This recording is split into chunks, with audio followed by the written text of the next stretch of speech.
Hoy voy a terminar con el tema de la Gran Comisión, por lo menos de momento, a no ser que Dios me muestre otra cosa.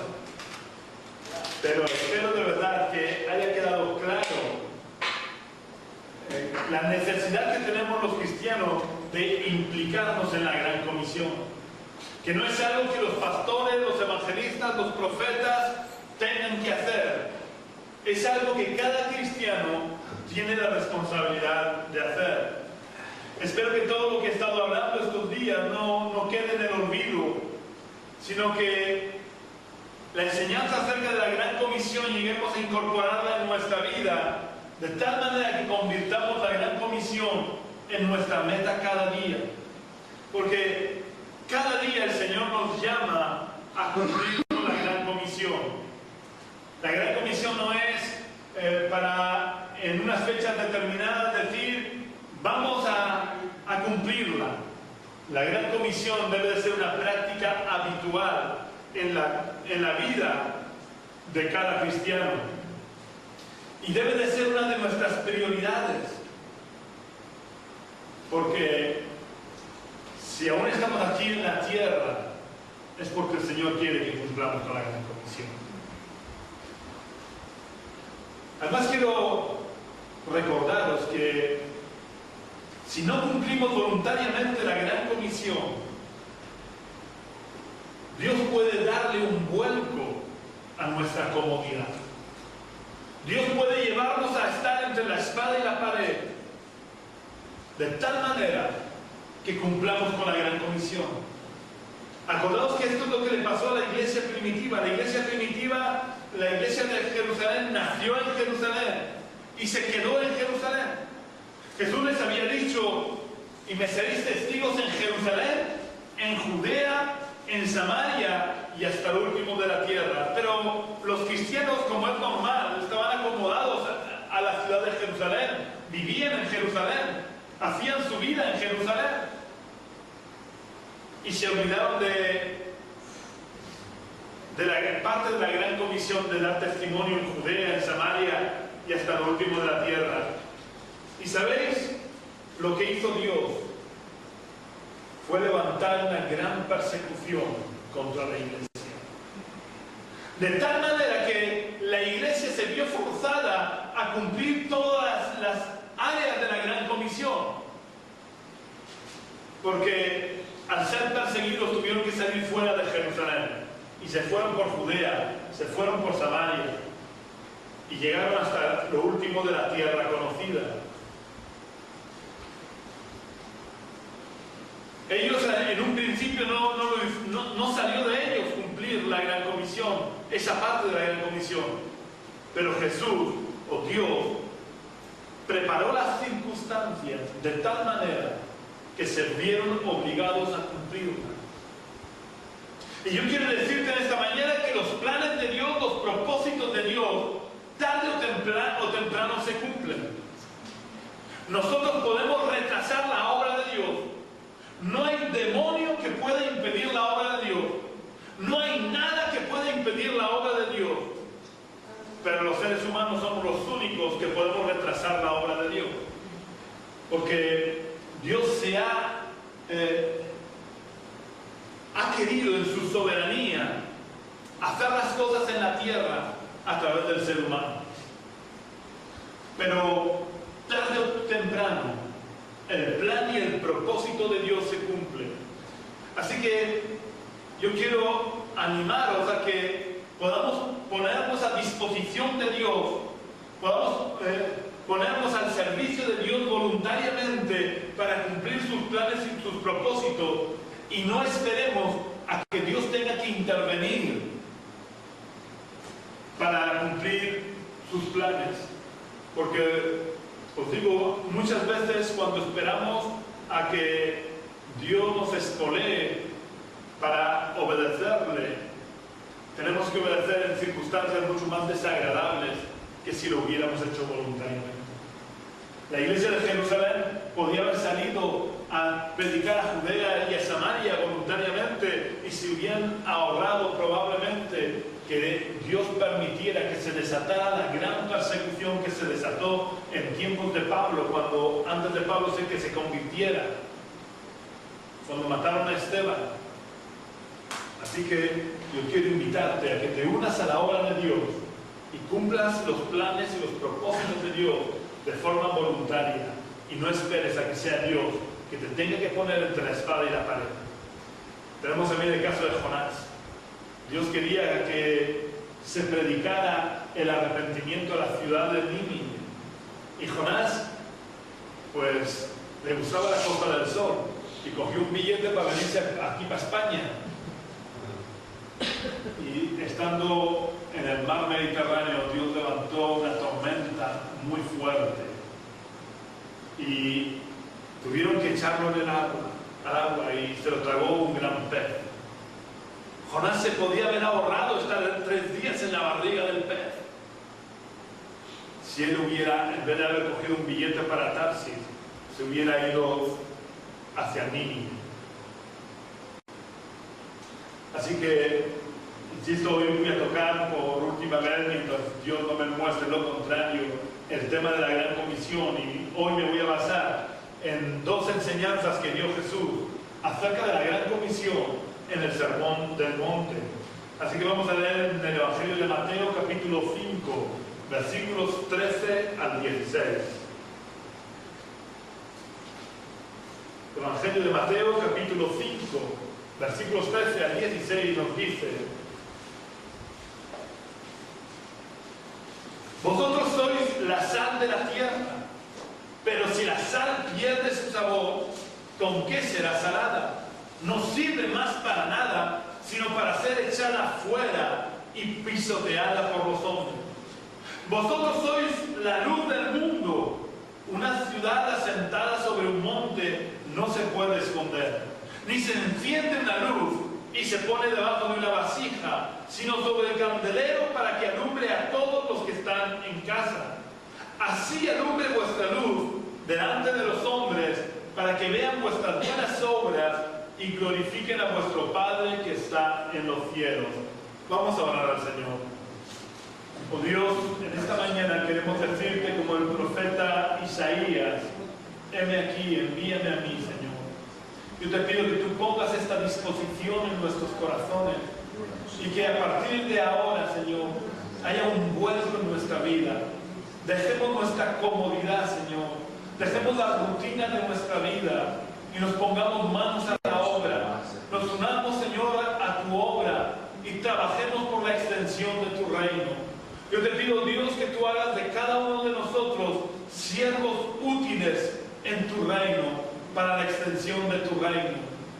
Yo te pido, Señor, que tomes control de mis pensamientos, que tú me ayudes, Señor, a llevar mis pensamientos cautivos a la obediencia a Cristo. Ayúdame, Señor, a ser sensible a la voz de tu Espíritu, y ayúdame a hablar lo que tú quieres hablar en esta mañana a tu pueblo. Te pido también, Señor, que tú prepares la tierra de nuestros corazones, que tú metas tu arado en nuestros corazones, remuevas la tierra, quites las piedras, quites los espinos, quites las malas hierbas, a fin de que tu semilla pueda encontrar buena tierra y pueda dar fruto al 100%. Y en el nombre de Jesús yo reprendo todo pájaro del maligno que quiere comerse la semilla. Yo reprendo todo espíritu inmundo que quiere producir distracción y que quiere impedir que tu palabra sea recibida en nuestros corazones. Lo reprendo por el poder y la autoridad del nombre de Jesús. Declaro este lugar bajo la unción de tu Santo Espíritu. Y te pido, Dios, que tu Santo Espíritu vivifique tu palabra en cada uno de nosotros y nos ayudes a ser hacedores de tu palabra, en el nombre de Jesús. Muchas veces os he hablado acerca de estos versículos, y perdonad que repita muchas veces las mismas cosas, pero Pablo también le dice a los cristianos de la ciudad de Filipos que para él no es molestia escribirles las mismas cosas, porque para ellos les era útil. Y yo creo que para cada uno de nosotros, los que escuchamos en esta mañana, nos es útil el recordar y refrescar la memoria acerca de toda la enseñanza que contiene estos versículos que acabo de leer. Tener en cuenta también que, aunque hablara de cualquier otro tema, también seguiría repitiendo las mismas cosas. Porque Dios no me ha llamado a predicar un evangelio nuevo. Dios me ha llamado a predicar lo que está escrito desde como mínimo hace 21 siglos. Así que, después de tantos años predicando, es inevitable el repetir las cosas. Pero, como gracias a Dios, Dios nos ha dotado de mala memoria, pues es bueno el recordar las cosas. Y como os digo muchas veces, doy gracias a Dios por la mala memoria que tenemos, porque aunque a veces podamos pensar que eso nos perjudica, realmente el que tengamos mala memoria y se nos olvide las cosas es una de las mayores bendiciones que Dios nos ha dado.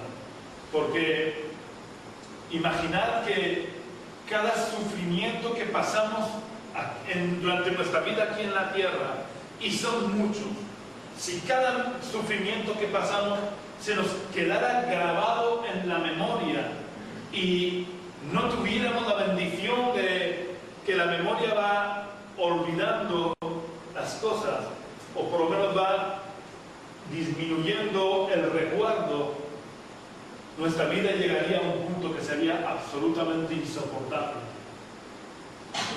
Así que, como gracias a Dios tenemos mala memoria, pues también gracias a Dios, Dios nos va recordando las cosas de vez en cuando. Así que me permito en esta mañana el repetiros ciertas enseñanzas que os he dado a lo largo de tantos años ya, pero que creo que son importantes que las tengamos en cuenta. El primer principio que quiero recordar acerca de la sal son los usos que tenía la sal cuando Jesús dijo estas palabras. Porque aunque hoy en día se siguen manteniendo los dos usos fundamentales de la sal, pero en aquella época se usaban mucho más que ahora. Para dar sabor podremos decir que seguimos usándola igual, pero en el tiempo de Jesús la sal era importantísimo para detener la corrupción de los alimentos. Hoy en día, ya digo, se sigue usando para ciertos alimentos. Por ejemplo, el jamón que comemos, el jamón serrano, que nos resulta tan rico, pues realmente es carne cruda, pero que ha pasado tiempo cubierta de sal, y la sal ha ido curando la carne y de tal manera que no se ha podido corromper. O todos los peces estos que venden de salazones, es carne de pez cruda que se ha curado en sal, porque la sal detiene la corrupción. Y Jesús dijo que nosotros, la iglesia, los cristianos, tenemos que ser la sal de este mundo. Así que es necesario que la iglesia lleve a cabo estos dos usos fundamentales de la sal. Pero quiero que nos demos cuenta que para que la iglesia pueda cumplir estos dos usos fundamentales de la sal, es imprescindible que cada uno de nosotros cumplamos con estas dos funciones de la sal. Porque el ser humano tenemos la tendencia de usar lo que yo llamo el síndrome de Adán. Yo no, la mujer que tú me diste, yo no tengo la culpa. Y cuando no cumplimos con nuestras responsabilidades, achacamos la responsabilidad a las colectividades que son mucho más fáciles de cargarles la culpa a la colectividad, y nosotros individualmente no nos sentimos culpables o responsables. Y voy a poneros un ejemplo de esto muy sencillo. Hay un famoso filósofo francés llamado Voltaire, que decía que el hombre nace bueno, pero la sociedad lo hace mal, porque la sociedad es mala. Y yo me pregunto, ¿quién es la sociedad? ¿Quién forma parte de la sociedad? Si la sociedad es mala, ¿por qué es mala? Porque cada uno de los seres humanos que forman parte de la sociedad es mala. Pero claro, es mucho más fácil cargarle la responsabilidad, es que la sociedad es mala, que no decir, es que yo soy malo, tengo un corazón malo. Y muchas veces los cristianos hacemos lo mismo en cuanto a la iglesia. La iglesia es la sal. Pero es que resulta que para que la iglesia sea la sal, cada uno de nosotros debemos de convertirnos en un granito de sal. Y si la iglesia pierde su sabor, es porque cada uno de nosotros, como granitos individuales de sal, hemos perdido nuestro sabor. Si la iglesia cumple bien su función, es porque cada uno de nosotros de forma individual cumplimos bien nuestra función. No podemos escondernos detrás de la colectividad. Cada uno de nosotros de forma particular somos responsables delante de Dios y vamos a dar cuentas a Dios.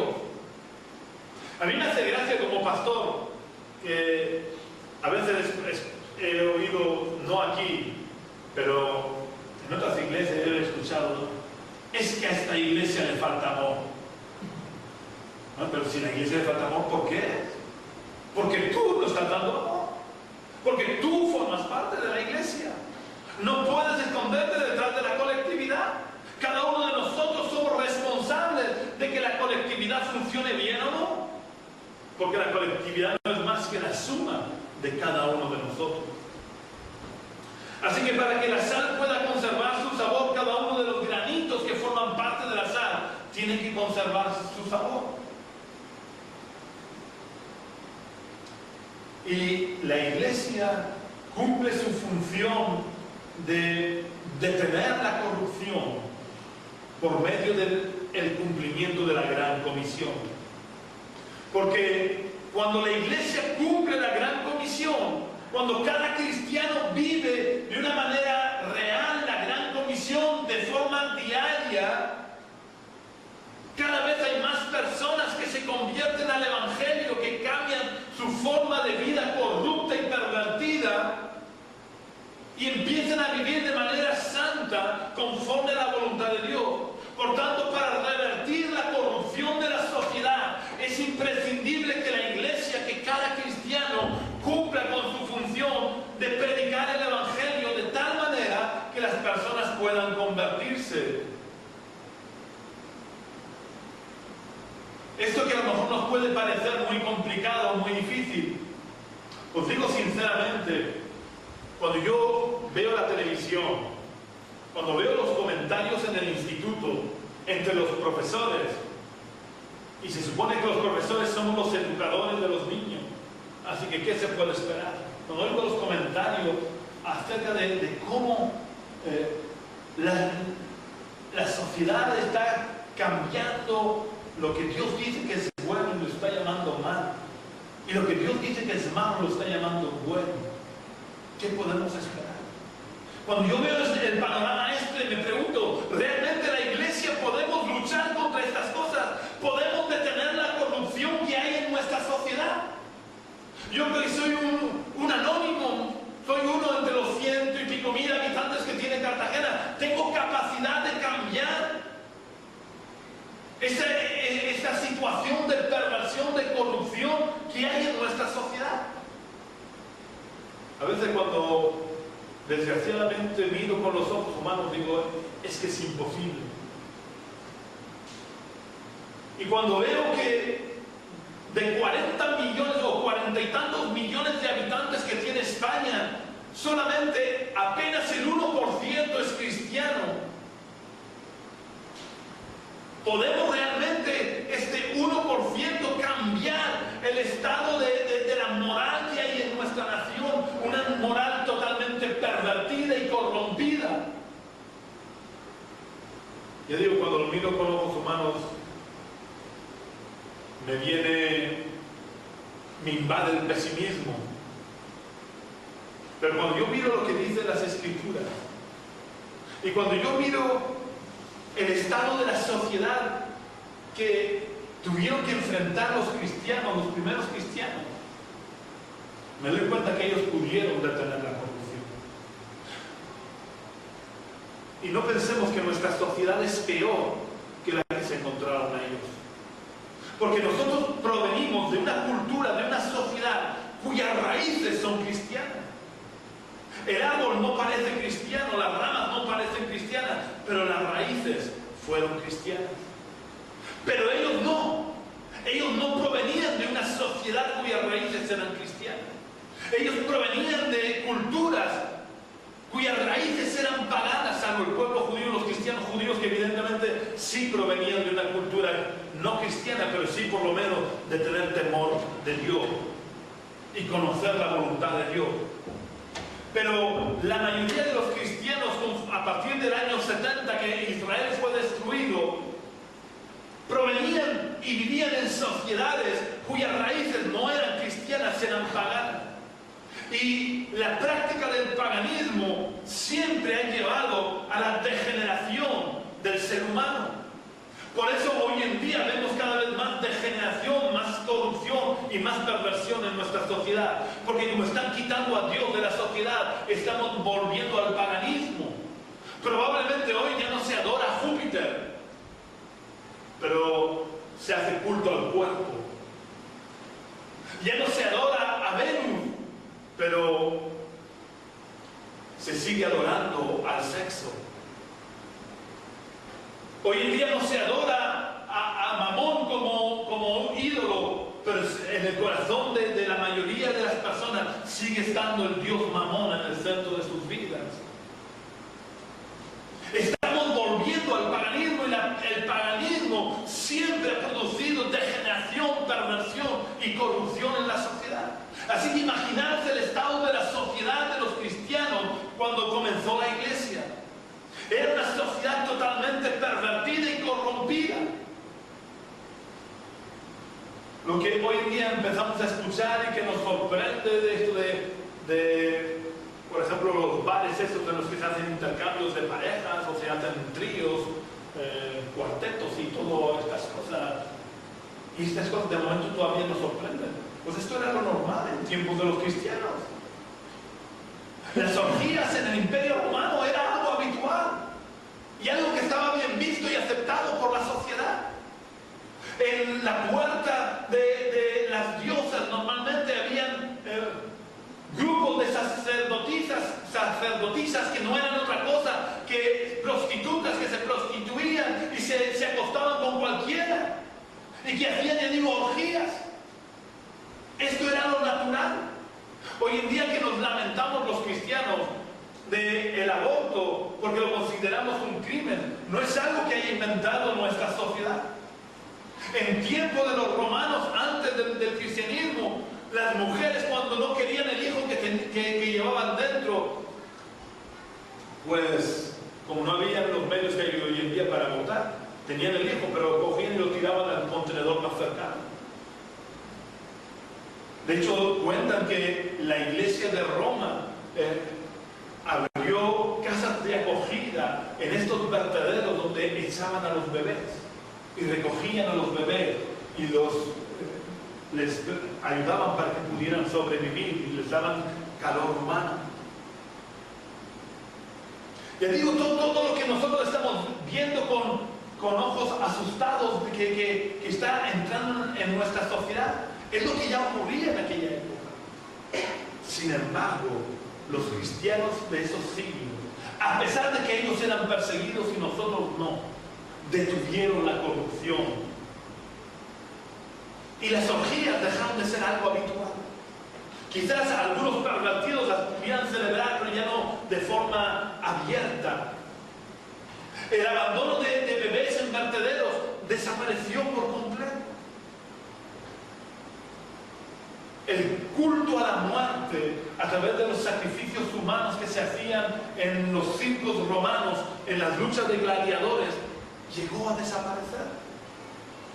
Y todo esto no fue porque se dictaron leyes, porque de pronto el emperador dijo, ¿qué estamos haciendo? ¿Qué mal estamos haciendo? No. Todo esto fue desapareciendo paulatinamente porque la sociedad se fue convirtiendo al cristianismo a pesar de la persecución. Y llegando a finales del siglo III y principios del siglo IV, el famoso emperador Constantino, mal llamado por algunos el primer emperador cristiano, fue un sinvergüenza como todos los demás emperadores, que hizo decapitar a su hijo delante de él y hirvió a su mujer, a la madre de su hijo. Y luego tuvo la desfachatez unos pocos años después, de presidir el concilio de Nicea. Pero este hombre, muy astuto, siguió la máxima que se dice de si no puedes con tu enemigo, únete a él. Y al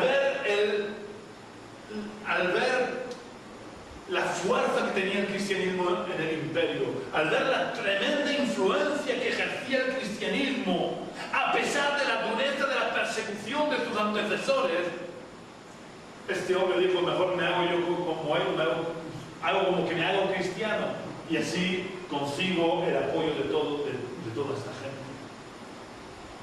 Pero lo que quiero enfatizar es que la iglesia, durante estos 3 primeros siglos, que fue atrozmente perseguida, que los cristianos eran quemados vivos en las hogueras, eran echados en la arena y eran comidos por las fieras. Yo no sé de verdad si puede haber alguna muerte peor que esa. Sin embargo, fueron la sal y detuvieron la corrupción de su sociedad pervertida. Así que si ellos pudieron, nosotros también podemos, porque Dios es el mismo ayer, hoy y por los siglos. Jesucristo es el mismo, el Espíritu Santo es el mismo, el Evangelio sigue siendo un Evangelio de poder. La única diferencia está en los cristianos. Si no somos capaces de detener la perversión y la corrupción de nuestra sociedad, es porque nosotros hemos cambiado, porque Dios no ha cambiado. El Evangelio sigue siendo el mismo también, y el Espíritu Santo sigue transformando las vidas. El problema es que nosotros hemos hecho de la Gran Comisión una actividad esporádica en vez de ser la actividad principal de nuestra vida, como lo fue para los cristianos.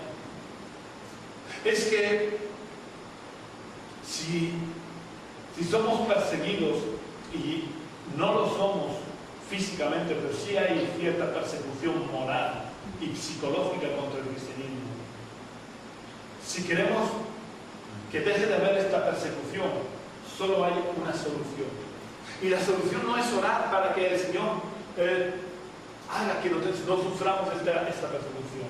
La única solución que hay, es la que pusieron en marcha los cristianos de estos siglos, y es predicar el Evangelio. Porque conforme la gente se vaya convirtiendo, irá revirtiendo esta situación. Cuanto más cristianos haya en medio de la sociedad, menos enemigos tendremos. Daos cuenta, si pongamos que somos 1000 cristianos en Cartagena y hay 99.000 no cristianos, la presión que ejercen 99.000 contra 1000 es muy fuerte. Pero si nosotros somos fieles a Dios en cumplir nuestra parte de la Gran Comisión, y en vez de ser 1000, llegamos a ser 2000, pues ya no hay 99.000 contra nosotros, habrá solo 98.000. Y así, yéndonos cada vez más, si en vez de 1000 llegáramos a ser 50.000, ya habrían solo 50.000 personas en contra del cristianismo. Daos cuenta, la única manera de que cese la presión y la persecución es a través de la conversión de las personas. Por eso es tan importante, y más de cara hacia el final de los tiempos en los que estamos llegando, es tan importante que hayan cada vez más convertidos. Porque no solamente hay fiesta en el cielo porque se han convertido almas, sino que además nos estamos quitando enemigos del medio. Es importante que nos demos cuenta de esta situación, que quizás, como lo vemos de lejos, pues no nos damos tanta cuenta de la realidad. ¿Sabéis? Esto es lo mismo como cuando pensamos, por ejemplo, en la guerra que está llevando a cabo el terrorismo islámico. Mientras vemos imágenes de Siria, de Irak, de Afganistán, lo vemos muy lejos y decimos, bueno, está muy lejos. Pero cuando vemos que el terrorismo está afectando a Francia, a Inglaterra, y que están deteniendo a extremistas islámicos aquí en España que pueden causar cualquier atentado, entonces ya nos empieza a preocupar más. Y quizás todavía vemos la persecución muy lejana, vemos el final de los tiempos muy lejano, pero está aquí a las puertas realmente. Y cuanto menos enemigos hayan, tanto mejor para la iglesia. Y solo podemos evitar que hayan enemigos a través de la conversión. Y solo se convertirán si hay quien les predica. Por eso es tan importante que nosotros cumplamos con la gran comisión. Nosotros somos llamados a detener la corrupción de nuestra sociedad. Pero la segunda función que tiene la sal es dar sabor. Pero si la sal da sabor, es porque tiene un sabor diferente al de los alimentos. Podemos imaginarnos que la sal supiera igual, exactamente igual que los alimentos. ¿Serviría para algo? No serviría para nada. Si la sal sabe a arroz soso, si tú lo echas en arroz, no le vas a dar sabor al arroz, porque le estás dando el mismo sabor soso. Y lo mismo con los demás alimentos. Si la sal camufla su sabor y no tiene un sabor tan diferente al resto de los alimentos, no serviría para nada. Por eso Jesús dijo que si la sal perdía su sabor, no servía para nada. Y esto debería de enseñarnos la gran importancia que debe de tener para nuestras vidas el que tengamos un sabor diferente al resto del mundo. Porque si no tenemos un sabor diferente al resto del mundo, nuestra vida no sirve para nada. Y esto que puede pasar desapercibido es muy importante. Porque con estas palabras el Señor Jesús está dejándonos muy clara la importancia que tiene la gran comisión para el cristiano. Porque la forma de dar sabor es a través de la gran comisión. Porque no hay otra forma de dar sabor a la sociedad en la que vivimos. La única manera de dar sabor es dando testimonio de nuestra fe, para que el mundo pueda ver que somos diferentes al resto de la sociedad. Algunos cristianos, sobre todo jóvenes, a veces preguntan: ¿puede un cristiano tatuarse, ponerse tatuajes, ponerse piercing y todo esto? Porque la Biblia, claro, no habla de tatuajes y no habla de piercing. Y yo me pregunto y les pregunto, si nosotros no somos diferentes al resto de la sociedad, ¿para qué se va a convertir la gente? Nosotros tenemos que ser diferentes, tenemos que marcar una diferencia. Quizás no vaya en ello, no te va la salvación, pero te va a ser más difícil cumplir con la gran comisión. Y a lo mejor algunos dicen: no, pero es que así yo puedo ir a los tatuadores y donde está la gente tatuada, darles testimonio. Y yo digo: ¿cuántas veces estuvo Jesús con las prostitutas? ¿Acaso se prostituyó Jesús? Él esperó que las prostitutas fueran a él y delante de la gente. No se metieron en un cuarto a oscuras los dos solos.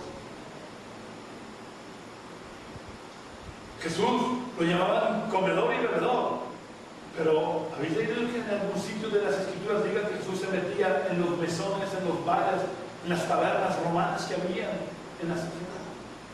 Él guardaba una distancia para que no lo confundieran.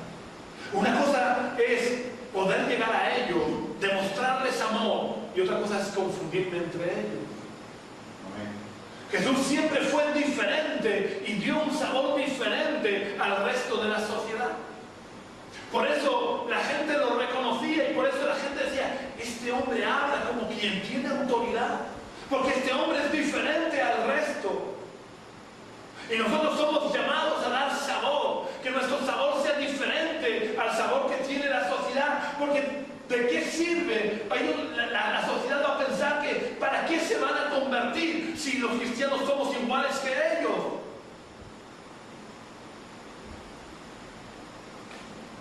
Nuestra mejor forma de dar testimonio de nuestra fe es tener sabor. Y como he estado diciendo a lo largo de esta semana, no hace falta que nosotros demos testimonio a través de sermones llenos de teología.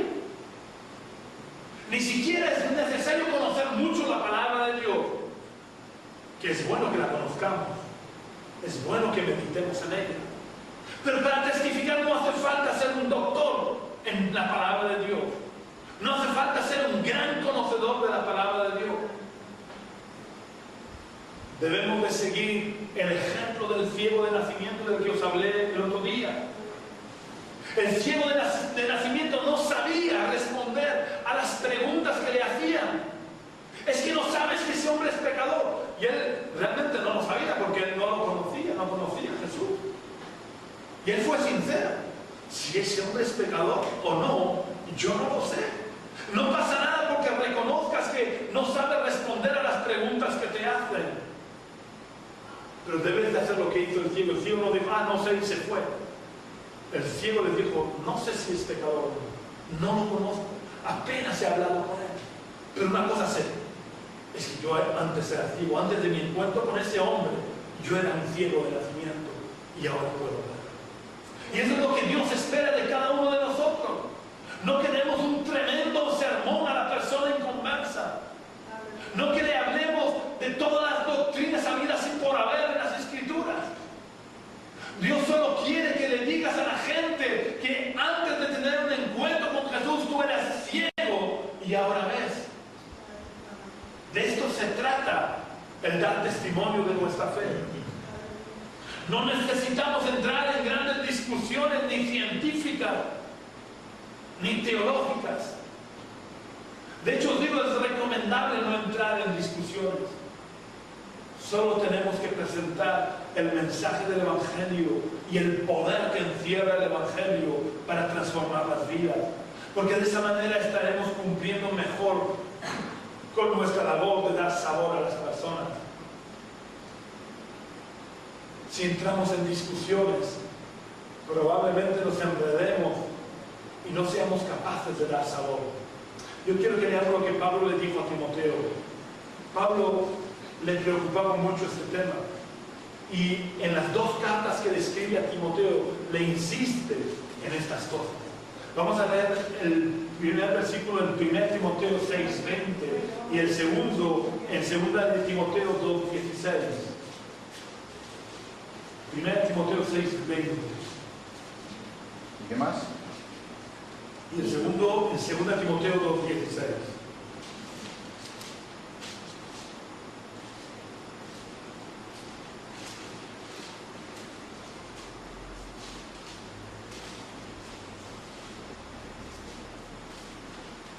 Cuando lo encontré, por favor, leerlo.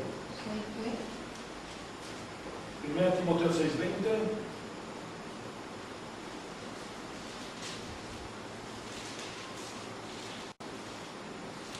Oh Timoteo, guarda lo que se te ha encomendado, evitando las profanas pláticas sobre cosas vanas y los argumentos de la falsamente llamada ciencia.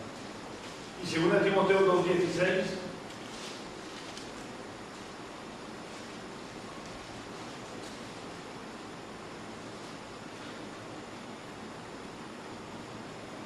Mas evita profanas y vanas palabrerías, porque conducirán más y más a la impiedad. Vemos como Pablo le recomienda en dos ocasiones a Timoteo, y si lee la carta a Tito también se lo recomienda a Tito, que evite las necias discusiones o las discusiones vanas, porque las vanas discusiones no sirven para nada, no te van a ayudar a transmitir el Evangelio. Por eso el apóstol Pablo le dice a los corintios, no he ido a vosotros con palabrerías de humana sabiduría, sino con demostración de poder y del Espíritu, porque no hay mayor poder que una vida transformada por Dios. Y lo que la gente necesita es ver que tenemos un sabor diferente.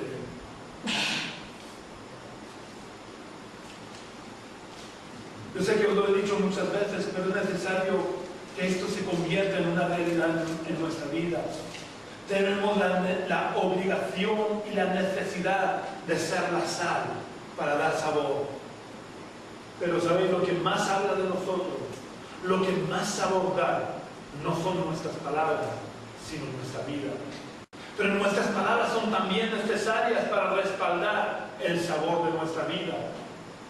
Si nos fijamos en la segunda parte del pasaje que leí al principio acerca del Sermón del Monte, Jesús dice que somos la luz del mundo y nos compara a dos cosas significativas en cuanto a la necesidad que tenemos los cristianos de ser luz y en consecuencia de cumplir con la gran comisión. El primer ejemplo que usa Jesús es el de una ciudad asentada sobre un monte que no se puede esconder. Yo no sé si habéis viajado mucho por las carreteras españolas, viendo pequeños pueblos, antiguos pueblos, y hay muchos pueblos que están construidos o que están asentados, como dice aquí, sobre lo alto de una montaña. Yo conozco especialmente un pueblo que es el pueblo de los antepasados maternos de mi padre. Este pueblo se llama Bocairente. Si queréis buscarlo en internet podéis buscarlos, hay fotos de Bocairente. Bocairente es un pueblecillo pequeño, perdido en la montaña, pero está justo en la parte alta de una pequeña montañita. Y cuando ya vas desde lejos se puede ir viendo el pueblo porque está en lo alto de la montaña. El pueblo no se puede esconder porque está en lo alto de la montaña. Y esto es a lo que nos compara el Señor Jesús. Nosotros debemos ser como estos pequeños pueblos que están asentados sobre lo alto de una montaña, a fin de que todo el mundo pueda ver que somos cristianos. Para los cristianos de los primeros siglos, que como os decía antes, eran terriblemente y cruelmente perseguidos, era inconcebible pensar que un cristiano pasara desapercibido. Y tenían motivos para esconder su fe. Y claro, no llevaban un cartelito diciendo soy cristiano. Pero ¿sabéis cuál era el problema más grande que tenían los cristianos? Es que se les reconocía fácilmente por su forma de vida, por su forma de hablar, por su forma de comportarse, por su forma de relacionarse con los demás. Aunque no llevaran un cartel escrito soy cristiano, la gente los reconocía. Porque no adoraban a los dioses, porque no rendían culto al emperador, porque no mataban a la gente, porque no devolvían mal por bien, porque amaban a los semejantes, porque cuidaban de los pobres, porque ayudaban a los necesitados, pero también porque el poder de Dios se manifestaba entre ellos y ocurrían milagros entre ellos. Y eso no se puede esconder. Eso corre como la pólvora. ¿Sabéis? Algunos creo que os lo he contado, pero mi padre cuando era un jovencillo, niño yo podría considerar, hizo un falso milagro con una virgencita. Y ¿sabéis? Aunque era un falso milagro, la casa se llenó inmediatamente de gente. Hasta el cura fue a la casa de donde vivía mi padre. Claro, cuando se descubrió el pastel, pues ya todo se perdió, pero eso que era un falso milagro hizo que todos los vecinos de alrededor se congregaran en la casa de mi padre.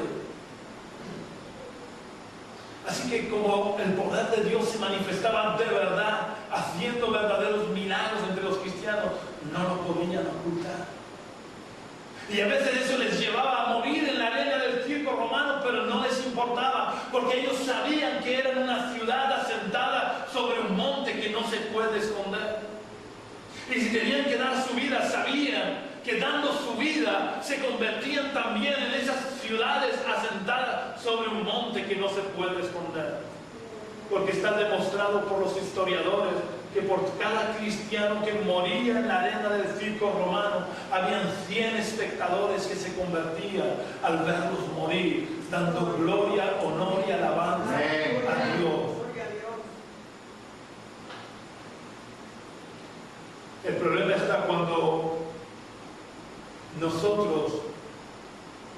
olvidamos de que somos esas ciudades asentadas sobre los montes y no damos testimonio de nuestra fe. O lo que es peor, damos un mal testimonio de nuestra fe con nuestra vida. De tal manera que yo he conocido casos de personas que han dicho, es que si eso es ser cristiano, prefiero no serlo. ¿Sabéis cuántas cuentas vamos a dar a Dios por el mal testimonio que hemos dado? Uno de los aspectos más positivos de la persecución, si es que podemos decir que hay algún aspecto positivo, es que entre los cristianos no se colaban falsos cristianos. El que se convertía de corazón, se convertía de verdad, porque nadie ponía en peligro su vida si no se había convertido de verdad. Y esto es lo que necesitamos hoy en día, el que demos de verdad testimonio con nuestra vida, que nuestra luz alumbre de forma clara y nítida. Muchas veces también os he dicho y quiero repetirlo en esta mañana, que nuestra vida habla tan fuerte que no deja oír nuestras palabras. Lo que es fundamental en nuestro testimonio es nuestra vida, y nuestras palabras deben de confirmar lo que nuestras vidas hablan. Hoy en día estamos acostumbrados a vivir de forma tan religiosa que nos creemos cristianos solo por venir a las reuniones. Pero la verdad es que la gente con la que nos relacionamos no son capaces de apreciar la diferencia entre los religiosos y nosotros. Antes os decía que la sal tiene que tener un sabor diferente al de los alimentos. Pues la luz también es diferente a las tinieblas. Y esto debería de abrirnos los ojos para que nos diéramos cuenta que los cristianos tenemos que ser diferentes al resto de la sociedad. Nosotros no podemos vivir vidas religiosas como la mayoría de las personas en nuestra sociedad. Porque el Cristo resucitado vive en nosotros. Nosotros no podemos estar de acuerdo, pero tampoco podemos disimular ante la corrupción de los principios morales que transmite nuestra sociedad. Nosotros somos luz, ellos son tinieblas, y se tiene que notar, y no debe de darnos vergüenza reconocer que somos luz y manifestar la luz de Cristo en nuestras vidas.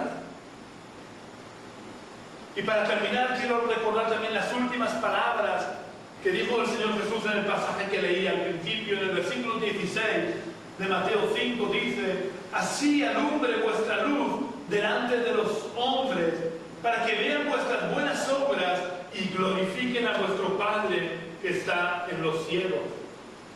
¿Cuántas opciones da el Señor Jesús? Jesús no da ninguna opción. Jesús afirma con rotundidad: así alumbre vuestra luz delante de los hombres. Así que necesitamos hacer un examen a nuestra vida para ver si estamos alumbrando o no delante de los hombres.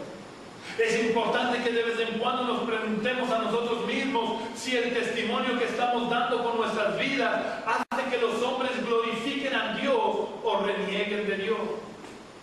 Quiero hacer notar también en este versículo que Jesús dice que somos luces en la medida que hacemos buenas obras. Es verdad que las buenas obras no nos van a salvar, pero es necesario que hagamos buenas obras para que los hombres puedan ver nuestras luces. Porque es a través de las buenas obras que los hombres pueden ver la luz de Cristo en nuestras vidas, y de esa manera pueden glorificar a Dios. Nuestra forma de vida, nuestra forma de hablar, nuestra forma de relacionarnos con los demás es lo que va a hacer que las personas glorifiquen a Dios, no nuestras bonitas palabras. Por eso no debemos de preocuparnos si nos sabemos expresar bien o no, porque es nuestra vida la que debe de expresarse bien, y nuestras palabras solo son necesarias para confirmar lo que nuestra vida habla. A veces nos he puesto el ejemplo de que si en la iglesia primitiva se convertía un sordomudo, aun siendo sordomudo, la gente con las que se relacionaba este sordomudo acababan sabiendo que él era cristiano, por su forma de comportarse, por su forma de obrar, por su forma de actuar, por su forma de tratar a los demás. Toda su vida hablaba tan fuerte con que él fuera sordomudo, las personas podían saber que él era cristiano. Dios nos ha puesto como sal de la tierra. Dios nos ha puesto como ciudades asentadas sobre los montes. Dios nos ha puesto como luces para que nuestras vidas hablen del Cristo que vive en nosotros y que nuestras palabras solo confirmen el mensaje de nuestra vida. Que Dios nos bendiga y que nos ayude a cumplir de verdad con la gran comisión en nuestras vidas. Amén. Vamos a orar al Señor. Oh Dios, queremos darte las gracias porque tú estás con nosotros todos los días de nuestra vida para ayudarnos a cumplir con la gran comisión. Yo quiero pedirte, Espíritu Santo, que en este momento tú puedas traer convicción del pecado y arrepentimiento a nuestras vidas por nuestra falta de cumplimiento de la gran comisión, por nuestro mal testimonio que hemos dado, Señor, o por la falta de testimonio. Yo te pido que nos ayudes, Señor, a que hoy sea un punto y aparte de nuestra vida, que a partir de hoy la gran comisión sea la meta de nuestra vida, el centro de nuestra vida, que toda nuestra vida gire en torno a la gran comisión, para que el Evangelio de la gloria de Cristo pueda ser conocido por todos aquellos con los que nos relacionamos, Señor. Que tu Espíritu Santo nos unja de verdad con poder, para que podamos transmitir el Evangelio de poder, oh Dios, y las almas puedan ser libertadas de la esclavitud del pecado. Yo te pido que nos hagas a cada uno de nosotros instrumentos útiles en tus manos, Señor. Oh Padre, yo te pido que cuando salgamos de este lugar, no salgamos igual que hemos entrado, sino que salgamos llenos de tu Espíritu, con fuego en nuestro corazón, para dar testimonio de ti. En el nombre de Jesús. Amén.